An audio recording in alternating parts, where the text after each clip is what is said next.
Nako ay batuhan na ng baho.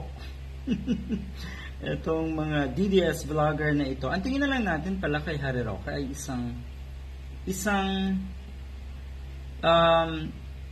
low class na vlogger. Yun na lang ang tingin natin. Hindi na attorney. Hindi na yung sinasabi niya na kuno siya ay pang international. Mababa na po ang tingin sa kanya ng mga kababayan natin. Sleazy. Yun yung pwedeng term na i-label dito nga kay Harry Roque. Siyempre, itinanggi niya na hindi siya ang may pakana na itong pulveron video na ito. Ang sabi naman na itong si Maharlika, mukhang nabigyan daw ng script itong si Peebles Cunanan. At siyempre, sagot din ni Harry Roque, kuno ay nabayaran. Malaki daw kasi ang pangangailangan ng isa nung nagbulgar.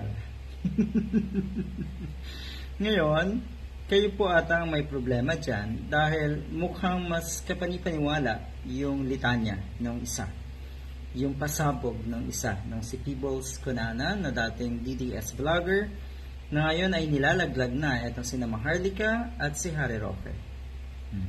Meron daw mas mataas pa na may kinalaman dito sa pulveron video na ito at ang plano nga na pagpapabagsak sa administrasyon ni PBBM.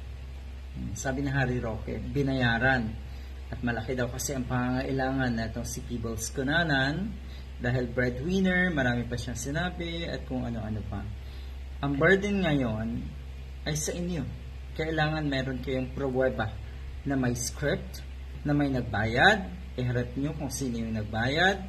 Dahil sa puntong ito, sa pagkakataong ito, kayo po ang kahiyahiya at ang pinaniniwalaan ay mukhang yung nanlaglag sa inyo. Good luck.